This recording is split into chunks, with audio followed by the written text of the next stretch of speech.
নমস্কার, দেখছেন ওঙ্কার বাংলায় এক পেশা ভিন্ন নেশা। আমি মিহিকা রয়েছে আপনাদের সঙ্গে। আজকে আবার চলে এসেছি সপ্তাহের শেষে একটা বিশেষ এপিসোড নিয়ে। আমরা জানি আমাদের এই অনুষ্ঠানে আমাদের সঙ্গে এমন সমস্ত অতিথিরা থাকেন যারা তাদের প্রফেশনাল লাইফ, তাদের কর্মজীবন সামলে রাখার পাশাপাশি তাদের ভালো লাগার কাজ, তাদের ভালোবাসার কাজ, তাদের প্যাশন সেটাকেও বাঁচিয়ে রেখেছেন, চর্চায় রেখেছেন।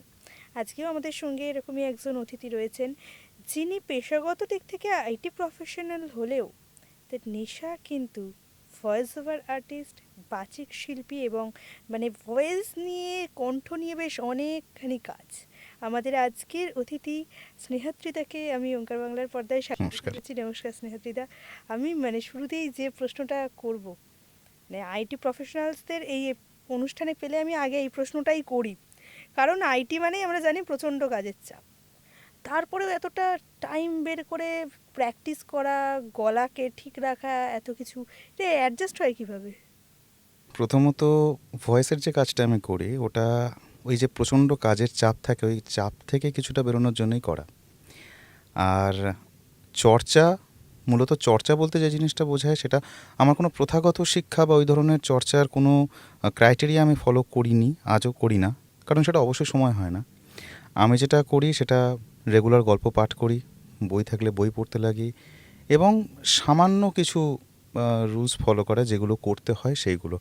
এটা বেসিক্যালি এই কারণেই, ওই যেটা বললাম যে প্রচণ্ড কাজের চাপ থেকে কিছু তো একটা নিয়ে থাকতে হবে যেখান থেকে আমি নিজেকে একটু মুক্ত রাখতে পারবো, সেই জন্য। একদমই এই ইঁদুর দৌড়ের দৌড়াদৌড়ি শেষে নিজেকে সুস্থ রাখা, নিজের বাঁচার রসদ জোগাড় জায়গা বোধহয় ভালো একদম, লাগার কাজ। একদম। এর মাঝখানে আমরা ছোট্ট করে শুনলাম যে স্নেহাদ্রিদা কখনো প্রথাগত শিক্ষা নেননি এই না, বিষয়টায়। তাহলে আমরা এবার তো শুনবোই যে কিভাবে এটা শুরু হলো। আজকে প্রফেশনাল কাজ করছেন, অথচ প্রথাগত শিক্ষা নেই, তো সেই রাস্তাটা কেমন ছিল? আহ, আমি ছোটোবেলায় সব থেকে আমার দাদুর খুব প্রিয় পাত্র ছিলাম। মানে আমার দাদু বায়াস ছিলেন আমার প্রতি, এটা আমি বুঝতাম, এটা আমি এখনও বুঝি।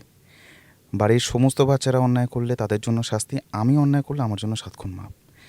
তো প্রচণ্ড দুরন্ত ছিলাম। মা নাজেহাল হয়ে যেতেন, বাবা তো বাড়ি থাকতেন না, অফিসের কাছে বেরিয়ে যেতেন। তো দাদুর কাজ ছিল আমাকে ওই, উনি একটা চেয়ারে বসতেন এবং ওনার সামনে একটা এইরকমই একটা চেয়ার বসে আমাকে গল্প পড়ে শোনাতেন। That was the beginning. মানে ওই সময় আমি দাদুর কাছ থেকে পুরো উপেন্দ্র কিশোর রচনাবলীর অধিকাংশটা আমি পড়ে শুনে ফেলেছি, মজন্তরী সরকার শুনে ফেলেছি, শেয়াল আর কুমিরের গল্প শুনেছি। এবং দাদু যখন পড়তেন, এটা মোস্ট ইম্পর্ট্যান্ট, উনি ইনঅ্যাক্ট করতেন, বডি অ্যাক্টিং নিয়ে আসতেন। আমার দাদু সেরকম, আমাকে একদম গ্রামের মানুষ উনি, প্রথাগত পড়াশোনার মধ্যে দিয়ে উনি যান নাই, কিন্তু বই পড়তে অসম্ভব ভালোবাসতেন। আমি দিনে যতক্ষণ জেগে থাকতেন আমি তার মধ্যে প্রায় 80% সময় তাকে বই পড়তেই দেখতাম। ওই যে ইনঅ্যাক্ট করা, এটা আমার এত ভালো লাগতো যে আমি দাদুকে নকল করতাম। এবার আমি যখন পড়ার বই পড়তাম, যখন আমি স্কুলে ভর্তি হলাম, যখন পড়ার বইয়ের কোনো গল্প পড়তাম, আমি ওই রকমভাবেই ক্যারেক্টার প্লে করতে করতে শুরু করলাম। এটা আমার হচ্ছে সূত্রপাত। তার মানে এই নয় যে আমি ছোটোবেলা থেকে কাজ করছি। এরপর আমাদের যখন চাকরিতে ঢুকি, প্রচণ্ড কাজের চাপ, তো অডিও স্টোরি শুনতাম। তো অবভিয়াসলি অডিও স্টোরিতে সানডে সাসপেন্স ওই সময় ছিল আমার কাছে ফেভারিট। তো আগে সানডে সাসপেন্সের এফএমে আসতো, সময় মতো সেটা শুনতাম, তারপরে সেটা রেকর্ড করা হতো, শুনতাম। এইবার কোনো একটা সময়ে ফেসবুকে আমি দেখি যে কিছু কিছু জায়গায় ওই ভয়েস আর্টিস্ট একদম নভিস যারা, সবাই কাজ করছে। তো একটু সাহস নিলাম যে আচ্ছা, আমি কি এখন এরকম মানে পড়তে পারি, বা এরকম সঠিক উচ্চারণটা আমার কাছে আসে। এই নকল করা, তারপর থেকে কাজ শুরু করা, এইভাবেই শুরু 2017-18 থেকে। আর ওটাই কন্টিনিউয়াস। আমি ওই জন্যই বললাম যে আমার কোনো থিওরিটিক্যাল নলেজ নেই কীভাবে বলতে হয়। একটা জায়গায় ভুল করছি, পরেরটায় শুধরাচ্ছি। আবার একটা জায়গায় একটা চ্যানেলের সঙ্গে কাজ করছি, ডিরেক্টর বলছেন যে না, তুমি এটা এইভাবে না ওইভাবে করো। আমি প্রচুর হেল্প পেয়েছি, মানে রিয়েল টাইম ডিরেক্টরসদের কাছ থেকে। ওইভাবেই শুরু, আর এটাই কন্টিনিউ হচ্ছে। আমি কোনো জায়গায় কোথাও কিছু শিখি না, যারা আমাকে শেখাচ্ছেন সিনিয়ররা, রেগুলার শিখছি। আমার জুনিয়রদের কাছ থেকেও শিখছি, যারা শিখে এসছেন তাদের থেকে শিখছি। মানে অবভিয়াসলি এটা আমি নিজেকে এনরিচ করছি এখনও। ইন্টারেস্টটা শুরু এবং কাজের শুরু তো হচ্ছে স্টোরি টেলিং থেকে, অডিও স্টোরি থেকে। তো এখন বর্তমানে এই ভয়েসের কাজটা কোন কোন দিকে হচ্ছে? বর্তমানে আমার কাছে ডাবিংয়ের একটা অফার আসে, সেটা খুব আকস্মিকভাবে একটা স্টুডিওতে আমার ভয়েস মানে চলছে, কাজ চলছে, অডিও স্টোরির কাজ চলছে, হঠাৎ ওই একই স্টুডিওতে পাশের ঘরে ডাবিং আর্টিস্ট কম পড়েছেন। তো সেইখানে ডাবিং আর্টিস্ট লাগবে, তো যিনি রেকর্ডিস্ট তিনি খুব চিন্তিত যে ভাই আজকে যদি কাউকে যদি নেওয়া যায়। তো আমার যিনি রেকর্ডিস্ট তিনি বললেন, আচ্ছা শোনো তুমি একটা কাজ করো না, তুমি এটা তাড়াতাড়ি করে নিয়ে না পাশের ঘরে যাও, ডাবিংটা করে ফেলো। কারণ আমি কোনো দিন ডাবিং করিনি। বলে তুমি তো কোনো দিন এইটাও করতে না, এখানেও তো রেকর্ডিংটা করতে না, তো শিখিয়ে নেবে। তো that was my first thing. এবং আমি প্রথমবার একটা তেই মনে হয় একটা জি5-এর একটা সিরিজে কাজ করেছিলাম। খুব বড় একজন আর্টিস্টের কণ্ঠ হিসেবে আমি কাজ করেছিলাম এবং ওটাই শুরু। না, সেই নামটা এবং শিল্পীর নাম? শিল্পীর নাম শার্লক হোমসের নামে শেখর হোমস বলে সিরিজ ছিল। আমি করেছিলাম দাসবাবু, যেটা অ্যাকচুয়াল ক্যারেক্টার ছিলেন মীর আফসার আলী। এবং এটা কিন্তু দুর্দান্ত ব্যাপার, কারণ শুরুতেই শুনলাম আমরা সানডে সাসপেন্স থেকে প্রথম ইন্টারেস্টটা গ্রো করা, দাদুর কাছে গল্প শোনার পরে সানডে সাসপেন্স, আর তারপরে গিয়ে প্রথম ডাবিং সানডে সাসপেন্সের, যিনি একদম একদম মানে যার গলা শুনে প্রথম সানডে সাসপেন্সের ন্যারেশনটাকে চেনা, তো তার কাছেই প্রথম মানে তারই কণ্ঠের বাংলা ডাবিংটা আমি করলাম, ওইটা শুরু। তারপরে এক এক করে মানে অপরচুনিটি আসতে লাগলো। তার মধ্যেখানে গুলময় প্রোডাকশনস থেকে, মুম্বাই থেকে একটা ওরকম অপরচুনিটি আসলো, সেটা একটা আলাদা স্টোরি। অল ইন্ডিয়া বেসিসে একটা কম্পিটিশন হলো, সেইখানে হঠাৎ করে যারা নমিনেশন দিয়েছিলাম, ওই নমিনেশন দেওয়ার প্রসেসটা আর একটা ইটস এ লং স্টোরি। ওই নমিনেশনে আবার সিলেক্ট হই, মুম্বাই থেকে একটা অ্যাওয়ার্ড আসে আমার, গিয়ে রিসিভ করি এবং তারপরে আমি বেশ কিছু জায়গায় কাজও পেয়েছি এবং কাজগুলো যথেষ্ট বড়, মানে আমার সারা জীবন মেমোরিতে থেকে যাবে এগুলো।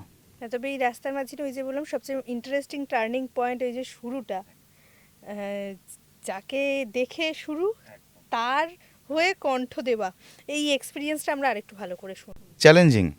চ্যালেঞ্জিং কেন, ডাবিংয়ে প্রথমে আমি যেটা ট্রাই করতাম, যে টোনে বলছে বা যে টাইম লিমিটের মধ্যে দিয়ে বলছে এবং যেভাবে বলছে সেটা যতটা সম্ভব ম্যাচ করানো যায়।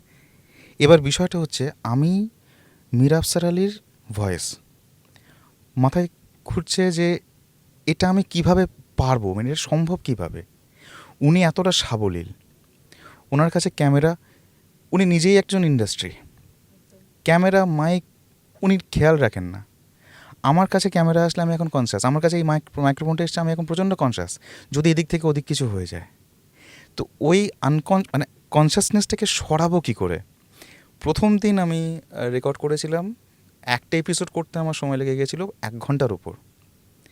শুনছি ভাল লাগছে না, জড়তা লাগছে। আবার যিনি রেকর্ড করাচ্ছেন তিনি বলছে তুমি একটা কাজ করো, তুমি টোন যাচ্ছে ঠিক আছে, অ্যাপ্রুভ হয়ে যাবে, তুমি না একটু জল টল খেয়ে নাও, একটু টাইম নাও।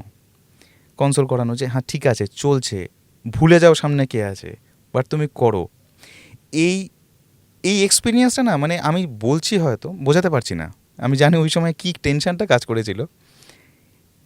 এরপর যখন নেক্সট এপিসোডের জন্য মানে রেকর্ডিং গিয়েছিলাম, তখন দেখলাম যে না, আগের দিনের থেকে একটু বেটার, কারণ আমি ধরে ফেলেছি কী ফ্রিকোয়েন্সিতে যাব।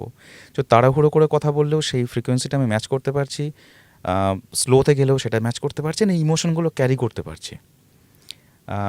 সেটা একটা সাকসেসফুল জায়গা ছিল। এবং তারপরেই আমি বিভিন্ন জায়গায় চেষ্টা করলাম যে আচ্ছা ঠিক আছে, ভয়েস নিয়ে তো কাজ করছি, ডাবিং নিয়ে একটু অ্যাপ্লাই করি না, দেখি না কোথায় কী পাওয়া যায়। দেন আমি পেয়েছিলাম রামায়ণের রামায়ণের একটি টেলিভিশন চ্যানেলে সান বাংলায় আসতো, তো ওটার অডিশন চলছিল, আমি গিয়ে দিলাম। 2টো জিনিস সিরিয়ালে দিয়েছিলাম। তো হঠাৎ করে আমার কাছে ফোন আসলো যে তোমার ভয়েসটা না সিলেক্ট হয়ে গেছে। হ্যাঁ ঠিক আছে, গিয়ে একদিন করে আসবো। বলছে না একদিনের কেস না, এটা না চলবে 5-6 মাস ধরে। কী এমন ক্যারেক্টার জন্য পেয়েছে? বলছে না তোমার ভয়েসটা না রামের জন্য সিলেক্ট হয়েছে। আমি বললাম আমি না চাকরি করি, আমি কী করে অত সময় দেবো? বলে তা তো জানি না। এবার কী হয়েছে, এবার ভেতরে ভেতরে অসম্ভব লোভ এসে গেছে। ওটা একটা লোভ যে আমি এত বড় একটা ক্যারেক্টারের ভয়েস দেবো, ও যে করে হোক আমি ম্যানেজ করব। মানে ওই 5-6 মাস না আমার এমন গিয়েছিল, আমি সকাল 7:30টায় বাড়ি থেকে বেরোতাম, রাত 11:30টায় বাড়িতে ফিরতাম। 7:30টায় বেরিয়ে আমি স্টুডিওতে যেতাম, স্টুডিও থেকে কাজ করে অফিসে যেতাম, অফিসে 7 আওয়ার্স অফিস কমপ্লিট করে দেন আমি ওখানে বাড়ি ফিরতাম। বাড়ি ফিরতে ফিরতে কোনো দিন 11:30-12টাও বেজে গেছে, আমি বন্ধ করিনি। শনিবার রোববার করে এখানে যেতাম, যখন শনিবার করে এরকম 6-7 ঘন্টা ডাবিং করতাম। So that was the phase, যে এটা আমি পার করে এসেছি, যে এটা কিছুটা জিনিস থাকে যেগুলো থেকে যায় সঙ্গে। তো এইভাবে না মানে দুর্দান্ত গল্প, এবং এমন দুটো প্রজেক্টের কথা শুনলাম, মানে যে কোনো শিল্পীর কাছে এটা বিশাল টার্নিং পয়েন্ট হয়ে দাঁড়ায়। ভীষণ টার্নিং। এবং যখন রামায়ণের ডাবিং করছি সেই সময় আরও একটা ডাবিং এসছে, সেটা হচ্ছে জয় হনুমান। ওখানে হচ্ছে আমার মহাবলী বালির ক্যারেক্টার। হ্যাঁ, একই স্টুডিও, একটাই ঘর, একটা এপিসোড রামায়ণের বা 3টা এপিসোড রামায়ণের, 2টো এপিসোড আমাকে বালি করতে হবে। না, এবার একটা একটু বাজে প্রশ্ন করি। একদিকে রামের হয়ে ভয়েস ওভার দিচ্ছেন রামের গলায়, আর একদিকে বালি, বালি দুজনের মধ্যে বেশ একদম একটা বেশ না, মানে পুরোটাই। বালিটা হচ্ছে আলাদা সিরিয়াল, আলাদা একটা সিরিজ, রামটা আলাদা সিরিজ।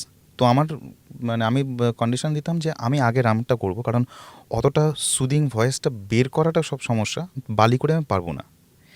বালি যখন করতে হতো এতটা গ্রাউলিং থাকতো, তো একদিন মানে একদম পুরো গলা চিড়ে গেছে। রেকর্ডিস বলছে এপিসোডটা ছাড়তেই হবে, একটু চেষ্টা করো, হয়ে যাবে। অসুস্থ হতাম, বাট ওই 2-1 দিনের রেস্ট নিয়ে আবার দৌড়তাম। এবং দুটো এমনই কন্ট্রাস্ট, এতটাই কন্ট্রাস্ট, সেটা না মানে ম্যাচ করানো কোনো জায়গায় সম্ভব না। এবং চলেছিল ওটা প্রায় 5-6 মাস ধরে চলেছিল। মানে এটা ভাবা যায় যে স্ক্রিনে বা আমরা মানে আমাদের পৌরাণিক গল্প এবং তারপরে যখন আমরা স্ক্রিনে রামায়ণের যে কোনো রকম প্রেজেন্টেশন দেখছি, সেখানে দুটো ক্যারেক্টার যারা মুখোমুখি, একজনের হাতে আর একজন বধ হচ্ছে, সেইরকম দুটো ক্যারেক্টারের কণ্ঠে প্যারালালি কাজ করা। আচ্ছা, এই যে যেটা অভিনেতাদের কাছ থেকে আমরা খুব বেশি শুনি, যখন কোনো একটা চরিত্রে তারা অভিনয় করেন, তারা প্রচণ্ডভাবে সেই চরিত্রটা হয়ে ওঠার পেছনে একটা বিশাল সময় দেওয়া, নিজেকে গড়ে পিঠে নেওয়া, পুরো যেন তার মধ্যেই ঢুকে যান। ঠিক সেমভাবে যারা ডাবিং আর্টিস্ট রয়েছেন, তাদেরকে কতখানি নিজেকে করতে হয়? না, সময় পাওয়া যায় না। এটা যদি আমি বলি যে অ্যাক্টিংয়ের সময় পাওয়া যায়, প্রিপেয়ার ইউর সেলফ, না, নাথিং। আমি আজকে রাম করে বেরোচ্ছি, তখন আমাকে অন্য কোনো একজন মুনি বা ঋষি, যেটা স্লটে কম পড়ে গেছে, মানে এই মুহূর্তে ইমিডিয়েট লাগবে, ওটা আমাকে মানে ইনস্ট্যান্ট নিজেকে চেঞ্জ করতে হবে। এবং আমাকে মানে রেকর্ডার্সদের সেই সময় খুব বড় অবদান থাকে ওই কাজগুলোতে, যে কোন ভয়েসটা তোমার যাচ্ছে, যেটা আগেরটার থেকে আলাদা, সেটা আইডেন্টিফাই করা। এবং খুব বেশি হলে হাতে সময় থাকবে 15 মিনিট। ওই 15 মিনিটের মধ্যে নিজেকে শিফট করিয়ে, ক্যারেক্টার শিফট করে নতুন ক্যারেক্টারে ঢুকতে হবে। অত্যন্ত শক্ত কাজ, মানে নিজেকে একই দিনের মধ্যে নিজেকে কয়েকবার করে ভেঙে নতুন করে গড়া। আচ্ছা, আমরা খুব ইন্টারেস্টিং প্রজেক্টের গল্প শুনছি, তার মাঝখান থেকে এই প্রশ্নটা, এটা মানে এটা একটা কৌতূহল থেকেই প্রশ্ন বলতে পারেন। আহ, এগুলো তো পুরোপুরি একদম ইয়ে কাজ। আচ্ছা, কখনো কোনো অ্যানিমেটেড সিরিজ বা কার্টুনে ভয়েস ওভার দেওয়া হয়েছে? কার্টুনে ভয়েস দেওয়ার আমার ইচ্ছা ছিল, এমনটা নয় যে আমি অফারও পাইনি, বাট আমি নিতে পারিনি। এর কারণ আছে, এর কারণটা অবশ্যই আমার পেশাগত একটা সমস্যা, মানে সমস্যা না, পেশাগত একটা যদি কনফ্লিক্ট তৈরি হয়ে যায়, যে আমাকে হয় এটা নিতে হবে, নয় আমাকে অন্য একটা জিনিস চুজ করতে হবে। যে প্রবলেমটা আমরা সত্যি বলতে গিয়ে ভয়েস ইন্ডাস্ট্রিতে অনেককে আমি ফেস করতে দেখেছি, এবং এটা খুব কমন একটা প্রবলেম। কার্টুনের ক্ষেত্রে ওই জন্য আমি অনেক কার্টুনে আমি চেয়েছি ভয়েস দেবো, অ্যাপ্লাইও করেছি, তারা চেয়েছে যে একটা তো ডাবিং মানে অডিশন দিয়ে যাও, আমি যেতে পারিনি। এটা হয়েছে। হ্যাঁ, তবে ভবিষ্যতে অবশ্যই ইচ্ছা থাকবে যাওয়ার। না, আমরা সেটার জন্য বেশ অধীর আগ্রহে অপেক্ষা করব। কারণ একজন আর্টিস্ট যখন খুব বেশি ভার্সাটাইল হন, তার কাজটা দেখার বোধহয় মজাটা আলাদাই হয়ে যায়। আচ্ছা, এই এত কিছুর মাঝখানে এবার একটু যদি আবদার রাখি ছোট করে, কাজ যখন কণ্ঠ নিয়ে, তখন যদি দর্শকদের জন্য কিছু শোনানো যায়, সেটা কবিতা 2 লাইন হোক, ডায়লগ হোক, যেটা আপনার আমার না কিছু মনে থাকে না, যদি কোনো পিস দেখে বললেও কোনো অসুবিধা নেই। তো আমি শার্লক হোমসে বেশ কিছু চ্যানেলে কাজ করেছি, মোটামুটি আমি ওখানে ওয়াটসনের ক্যারেক্টারটাই প্লে করি। করি তাহলে। The tiger of San Pedro.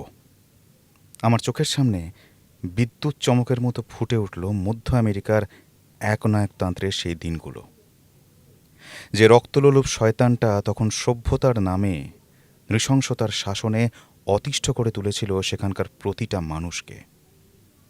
সে তো এই উপাধিই ব্যবহার করত, দুঃসাহসী, চূড়ান্ত ক্ষমতাশালী লোকটা স্রেফ ভয় দেখিয়ে অন্তত ১০-১২ বছর মানুষের মুখ বন্ধ করে রেখেছিল। তবে শেষের দিকে দহির্যের বাঁধ ভাঙল সকলের। গোটা পৃথিবী জুড়ে আওয়াজ উঠল ডন মারিওর বিপক্ষে। ধূর্ত মারিওর দৃষ্টি কিছুতেই এড়ায়নি। পরিস্থিতি যখন তার হাতের বাইরে বেরিয়ে যাচ্ছে, সে তার একান্ত অনুগামীদের নিয়ে একটা জাহাজের ব্যবস্থা করিয়ে রেখেছিল। বিক্ষুব্ধ জনতা যেদিন তার প্রাসাদ আক্রমণ করল, তখন সে তার ২ মেয়ে, সেক্রেটারি এবং সমস্ত ধনসম্পত্তি সহ সেখান থেকে উধাও হয়ে গিয়েছে। তারপর এতকাল পৃথিবীর কোনো প্রান্তে তার খোঁজ পাওয়া যায়নি। কিন্তু ইউরোপিয়ান প্রেসের কাগজে এখনও তাকে নিয়ে মাঝে মধ্যেই আলোচনা হয়। এতদিন পর তবে আমাদের দুজনকে চুপ করে থাকতে দেখে বেন্স নিজেই বললেন, দুর্দান্ত। আর সত্যি কথা বলতে এইখানেই বোধহয় একজন বাচিক শিল্পের মাহাত্ম্য। অ্যাকচুয়ালি আমি কিন্তু শুনতে শুনতে গল্পের ভেতরে ঢুকে গেছিলাম। আর আশা করি দর্শকদের সাথেও সেটা হয়েছে। আচ্ছা, এই এত কিছু নিয়ে তো কথা হলো, এবার বেশ কিছু ভালো প্রজেক্টের কথাও শুনলাম। এমন কোনো প্রপার পয়েন্ট আছে, মানে এমন কোনো ছোট্ট ঘটনা বা এমন কোনো ইন্সপিরেশন কেউ, যে যে তার সাথে আলাপ হওয়ার পর থেকে, তার সাথে কাজ করার পর থেকে, বা কোনো ছোট ঘটনা পর থেকে টোটাল এই কাজের দৃষ্টিভঙ্গিটাই পাল্টে গেছে? একটু শুনি। কেউ বলতে আমার ওয়াইফ। যখন আমাদের তো কোনো বিয়ে হয়নি, 2017-18, তো আমার একটা না হ্যাবিট ছিল, যা করতাম রেকর্ড করে পাঠাতাম, কেমন লাগছে শুনতে। একদম অকপট একটা রিভিউ আসতো, ভাল লাগছে না, আরেকবার, আচ্ছা এইটা ঠিক আছে, এইটা পাঠাও। ইনফ্যাক্ট যখন আমি বললাম যে মুম্বাইতে একটা অ্যাওয়ার্ড পেয়েছিলাম, একটা অ্যাওয়ার্ডের জন্য ডাক এসেছিল, তো সেই সময় নমিনেশন দিতে হবে, অডিশন দিতে হবে, আমি ভুলে গেছি, আমি কেয়ারই করিনি যে ওটা আমার অডিশন দিতে হবে, কারণ আমি পারবো না। তো আমাদের নেক্সট দিন আমার ওয়াইফেরই কোনো একটা কাজে আমাদের দার্জিলিং যাওয়ার কথা ছিল, তো হঠাৎ করে স্টুডিও থেকে ফোন করলো, স্নেহা তুমি অডিশন দাওনি? আমি বললাম, তো আমাকে ইন্দিরা বলল যে ঠিক আছে, কোনো ব্যাপার না, আজকে রাত্রেই অডিশন দিতে হবে। রাত প্রায় 1টা-1:30 পর্যন্ত আমার মুখের সামনে ও ক্যামেরা ধরে বসে আছে, আর আমি শুধু একটার পর একটা অডিশনের লাইন বলে যাচ্ছি। পাওয়ার কাট হয়ে গেছে, নেটওয়ার্কের অবস্থা খারাপ।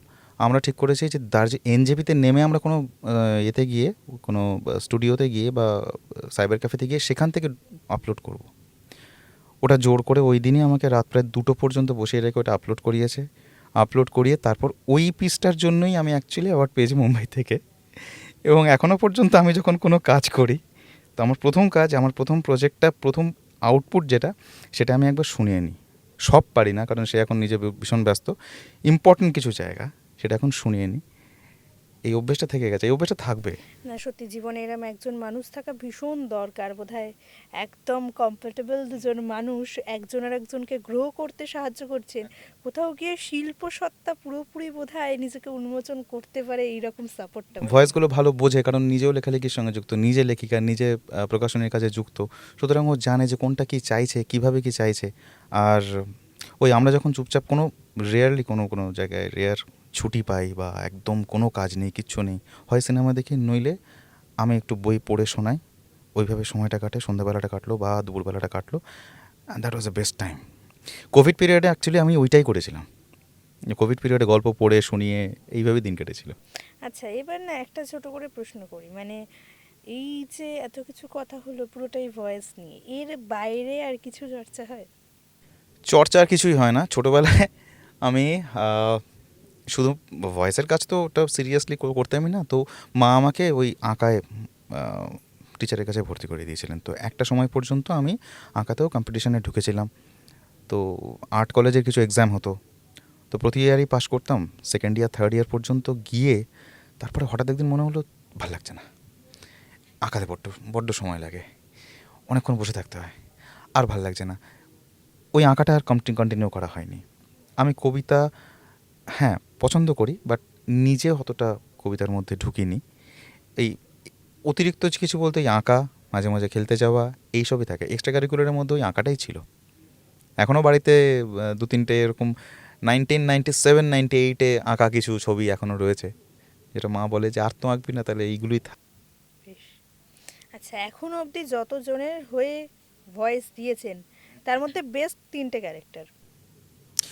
একটা ক্যারেক্টার তো, হ্যাঁ, বেশ 3টে ক্যারেক্টার তো আমার কাছে আছেই। একটা তো আমি বললামই, মীর আফসার আলী মিস্টার দাসবাবু, ওই ক্যারেক্টারটা বেস্ট ছিল। দেন রাম, নো ডাউট, নারায়ণের চরিত্র, রামের চরিত্র করা, নো ডাউট। বালি, মহাবীর বালিকেও আমি রাখবো। ওনার ক্যারেক্টারের ভয়েস দেওয়াটা সত্যি সত্যি, এই ক্যারেক্টারগুলোতে ভয়েস দেওয়াটা একটা লাকের ব্যাপার। আর সেই রকম বিশেষ হ্যাঁ, একটা করেছিলাম ওই মোস্ট প্রবলি ন্যাশনাল জিওগ্রাফিকের একটা ডাবিংয়ে কাজ ছিলাম, একজন অ্যাসিস্ট্যান্টের কাজ করেছিলাম। বেশ ক্যারেক্টারটা ছিল খুব উইটি, যিনি অ্যাকচুয়াল শেফ, তার সঙ্গে ঘুরছেন, মজার মজার কথা বলছেন, এই একটু পিঞ্চ করছেন সব কিছু, ওই একটা ক্যারেক্টার। তো বেস্ট 3টে বলতে আমার কাছে দাসবাবু, শ্রীরাম, মহাবীর বালি। বেশ। আচ্ছা, অনুষ্ঠানের বেশ শেষ পর্যায়ে এসে আমরা পৌঁছেছি। আড্ডাটা এত সুন্দর জমে উঠেছে এবং এত ইন্টারেস্টিং আলোচনা হচ্ছে, এত সুন্দর সুন্দর প্রজেক্টের গল্প শুনছি যে আড্ডা শেষ করতে একেবারেই মন চাইছে না, কিন্তু দুঃখজনকভাবে এপিসোডের সময় তো ধরা বাঁধা, তাই শেষের পথে এগোতেই হবে। তবে তার আগে ছোট্ট করে এটাও একটা অনুরোধ রইল, যে সমস্ত ছেলেমেয়েরা আসতে চলেছে শিল্পের জগতে, বা যারা নিজেদের প্রফেশনের চাপে নিজেদের ভালো লাগার কাজটাকে সাইড করে ফেলেছেন, সেটার জন্য ভুগছেন, তাদের জন্য আপনি কি বলবেন? দুটো এখানে অ্যাঙ্গেল, একটা হচ্ছে যারা আসতে চলেছেন তাদের জন্য, আর একটা হচ্ছে যারা প্রফেশনের চাপে বাইরে। এখানে দুটো অ্যাঙ্গেল আছে। একটা হচ্ছে যারা আসতে চাইছেন তাদের জন্য একটাই কথা বলার, প্রচুর বই পড়ো। এটা একমাত্র জিনিস যেটা সব সময় কাজে লাগবে। প্রথাগত শিক্ষা থাকলো, ট্রেনিং কোথাও নিতে পারলে তোমরা নাও। আমার সবসময় বক্তব্য, ট্রেনিং উপকারী করে। কোনো জিনিস, কোনো শিক্ষা কখনো কম জিনিস শেখায় না, বা না এটা খুব একটা কাজের না, এটা হতে পারে না। যে কোনো জিনিস শেখাটাই কাজের লাগে। তার সঙ্গে যেটা করতে হয়, প্রচুর বই পড়তে হয়। কোথায় আমি একটা শব্দকে, বাক্যকে পড়বো, কোথায় ভাঙবো, কোথায় পজ নেব, কোথায় আপস অ্যান্ড ডাউনস থাকবে, যদি আমি বুঝতে না পারি কীভাবে করব, কোনো একজন শিল্পীকে অনুসরণ করো। আমি অনুসরণ করতাম অন্য যে কোনো ক্যারেক্টার। আর খুব শুনতে হবে, যারা বাচিক শিল্পের কাজে আমরা করি তাদেরকে শুনতেও হয় প্রচুর। অ্যাক্টিংটা কীভাবে আসবে, ন্যাচারাল অ্যাক্টিংটা কীভাবে আসবে, তার জন্য দরকার পড়লে সিনেমা দেখতে হবে, ভালো ভালো সিনেমা দেখতে হবে, যাতে অ্যাক্টিংটা বোঝা যায়। এগুলো তো যারা নতুন আসতে চাইছেন তাদের জন্য। আর যারা প্রফেশনের চাপে আপাতত সরিয়ে রেখেছেন, এটা সত্যি সত্যি একটা চ্যালেঞ্জের ব্যাপার। কেন সরিয়ে রেখেছেন সেই বিষয়টা ভাবা প্রয়োজন। আজকের দিনে বাংলায় বাচিক শিল্পীর কাজ করে বাচিক শিল্পকে কতজন প্রফেশন হিসেবে নিতে পারবেন, সেটা একটা বড় প্রশ্ন। প্রফেশন হিসেবে নেওয়া মানে আমি আমার জীবনটাকে ওই যৎসামান্য ক্ষুণ্ণবৃত্তির জন্য কাজ করা নয়। আমার আজকে মেডিকেল অ্যাসিস্ট্যান্স লাগবে, তার যে খরচ, আমার সন্তানের পড়াশুনো, আমার দৈনন্দিন জীবনের সমস্ত কাজ, সেই কাজগুলোর জন্য যে খরচটা হয়, সেই খরচটা আমি যদি বাচিক শিল্পী হিসাবে নিজেকে প্রতিষ্ঠিত করি, আমাকে সেই খরচটা উঠবে। খুব কড়া কথা, কটু কথা, কিন্তু বাস্তব কথা। যে কারণের জন্যই মোস্ট অফ আস বেসিক্যালি, আমি যেটা আইটিতে দেখেছি, স্পেশালি আইটিতে দেখেছি, একটা সময় তাদেরকে চুজ করতে হয়, চাকরি না আমার প্যাশন। অনেক সময় চাকরিটাই বাঁচতে হয়, এটা এটা সময়ের দাবি, এটা জীবনের দাবি। প্যাশন তখন বোঝাতে হয় নিজেকে, হ্যাঁ ওটা তো আছে আমার কাছে, ওটা তো আমার ইচ্ছা, কিন্তু এটা এটা আমার দরকার, রুজিরুটি। এই জায়গাটা সত্যি সত্যি খুব কষ্টের। এটার একটা সমাধান হয়তো না, অবশ্যই প্রয়োজন। এটা আমাদের জন্য না, শুধুমাত্র যারা নতুন আসবেন তাদের জন্য। কারণ ওয়ার্ল্ড থেমে থাকবে না, দাম কখনো কমবে না, দাম বাড়বেই। তো এটা একটা প্রবলেম। হ্যাঁ, এত সুন্দর করে ব্যাখ্যার পরে খুব কিছু উপসংহার দেওয়াটা একেবারেই মানায় না। শুধু আপনাদের জন্য সেই একই কথা আরও একবার, নিজের ভালো লাগার যে কাজ, নিজের ভালোবাসার যে কাজ, সেটাকে বাঁচিয়ে রাখুন, সেটাকে চর্চায় রাখুন। কারণ দিনের শেষে আপনার বাসার রসদ হয়ে উঠবে ওই কাজগুলোই। আর স্নেহাত্রিদাকে অনেক ধন্যবাদ এত ব্যস্ত শিডিউল, আইটির কাজ, পাশাপাশি বাচিক শিল্পী, বুঝতে পারছেন তো কাজের চাপটা। তার মধ্যে থেকে আমাদেরকে এতখানি সময় দিয়েছেন এবং এতক্ষণ ধরে আমাদের সাথে ছিলেন, আর অতি অবশ্যই আপনাদেরকেও ধন্যবাদ। আপনারাও ধৈর্য ধরে এতটা সময় ধরে গোটা এপিসোডে আমাদের সঙ্গে ছিলেন। খুব তাড়াতাড়ি আসছি নতুন এপিসোড নিয়ে পরের সপ্তাহতেই। ততক্ষণ সবাই খুব ভালো থাকুন আর দেখতে থাকুন ওঙ্কার বাংলা। নমস্কার।